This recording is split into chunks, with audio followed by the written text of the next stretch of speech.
What's happening, YouTube? You noticed today, no beer. What's up with that? It's because I'm not an alcoholic.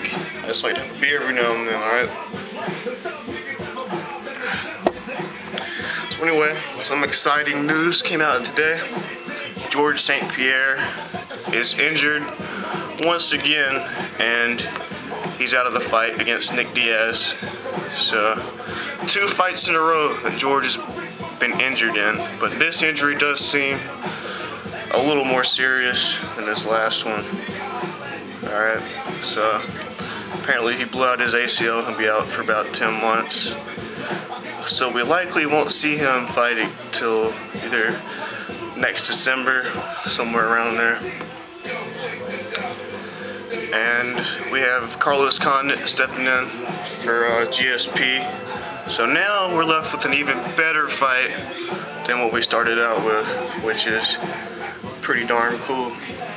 Because, I mean, this is the fight that everybody was really talking about that they wanted to see. It's 2 guys that fucking love to scrap, love to actually go out there and fucking try to finish their opponent. They're not points fighters, alright? So, come fucking Super Bowl weekend, it's gonna be war. I mean, fucking, I would have preferred to see Nick Diaz fucking beat the fuck out of a Grease Safe player, you know, made him this bitch, but Grease Safe player can't stay healthy somehow. When was the last time Nick Diaz got injured and was out of a fight? Huh? Can't remember it either. But GSP, heard somewhere that it'll be 2 years since he fought Jake Shields before the next time he fights.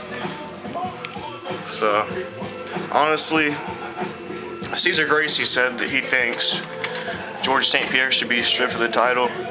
Well, I don't think that, you know, just Georges St-Pierre should be singled out and stripped of the title, but I think in the UFC there should be a rule that if you're inactive for over a year, alright, if you don't have a fight for over a year due to injuries, whatever's going on, you don't have a fight, then you should be stripped of the title, you know. I still think, you know, that you should have a #1 contender fight or whatever as soon as you get healthy and come back, but I think if you're not fighting for a year, then how can you be the champion, alright? You're not the champion. If you're sitting out, you know, and everybody else is fighting, it's not fair to everybody else, okay? So, if Georges St-Pierre is really that good, he can come back and win the title back. So anyway, the Carlos Condit Nick Diaz fight is for an interim fucking welterweight championship, when it should be for the legitimate welterweight championship, alright? Fuck all the interim bullshit. If you're gonna be out for over a year, fucking give up the title and then win it back if you're good enough, okay? So, Carlos Condit, Nick Diaz, I think it's gonna be a war. I think a lot of people are saying it's just gonna be stand-up, but you've seen Carlos Condit's fights. He's not scared to go to the ground. I mean, I think Nick Diaz would have a slight to medium advantage in jiu-jitsu submissions, but I think Carlos Condit is crafty enough in his reversals, you know, in his sweeps, that he could probably be a pretty interesting grappling match with Nick Diaz. So anywhere this fight goes, it's going to be fucking intense. They're going to go at each other from bell to bell. It's not going to be no point fighting. So, as a fight fan, it's truly a good thing that GSP got hurt, that I would say. If you're a true fight fan. If you're a GSP fan, fuck you! Get the fuck off my video, bitch! Alright, I got one more thing I need to talk about, and then I'll be done. But first, I have to do something.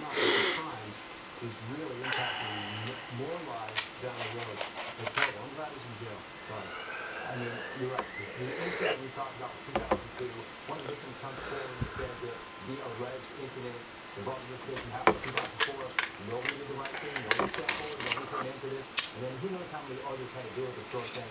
And it's horrific. And it's going to get worse before it gets better. Oh, shit. In the form of a tweet. Adam Stewart tweets, quote, Stanford probably wins 5 or 6 games without Luck. Alabama wins at least 9 without Trent. But Baylor without RG3 would be terrible. Who is your Heisman Trophy winner? Well, I think Buck's going to win the Heisman. Alright. I can go with RG3. Another thing I need to talk about. Alright, there's been a video that's been circulating in the interwebs. Now, I don't know if all of y'all are familiar with Bloodstain Lane, but if you're not, go check out this douchebag. Your face looks like my ball sack, dude. You look like a cross between Mac Miller and Dana White, but you're fatter. It's like, you're an ugly motherfucker, dude. So anyway, apparently a while back, Bloodstain Lane had posted on his Twitter that he will pay $300 to anybody that will come and fight him, or that anybody that will come and knock him out in a fight. Because apparently he's so badass that he can fight everybody in the world. Man, fuck you, Bloodstain Lane. Alright, let me go tell some people, let me go to the hood, alright, tell some people I know, some big motherfuckers, that they're gonna get $300 for knocking you the fuck out. Well then I'm gonna line these motherfuckers up, and you know, you can fight them back to back to back to back to back until your ass gets knocked the fuck out, because that's what's gonna happen. Alright? Don't post stupid shit like that on the internet, you fucking retard. Alright? So anyway, he posts some dumbass shit like that, and what do you think happens? Out of the fucking woodwork, you know, the crazy United States of America, some dude, some ginger with, he seemed to be not mentally all there, alright? Now, there's two ways you can look at this video. Number one, that it's either a fake for publicity, and why I say that it looks fake is because you can't see a single punch land, right? Bloodstain Lane says, oh yeah, I caught him right here, I caught him right there. Man, you can't see shit in that video, alright? He says somebody filmed it on their iPhone, and while they were filming it, their iPhone died. And apparently, of his 4 friends, or whatever the fuck he brought with him, only one of them had a phone. Come on, dog, don't bullshit. Don't bullshit, homie. Alright, so, other than the fact that it seemed fake and fucking lame as shit, let's explore the possibility that somehow this was fucking a real incident. Alright. So this crazy motherfucker from Virginia, this crazy ginger, shows up.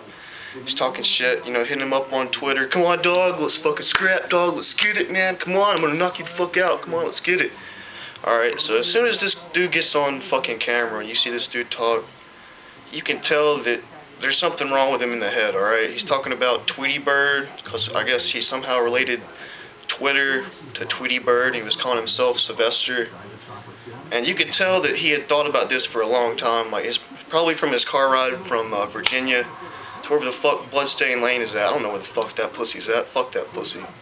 So wherever the fuck, you know, during his car ride, he's sitting there. Oh yeah, I gotta think of some shit so I can talk shit on this motherfucker. I gotta get this shit. Tweety Bird, that's it. I got it. You can tell he practiced that shit, man. Some of the lamest shit. Either, you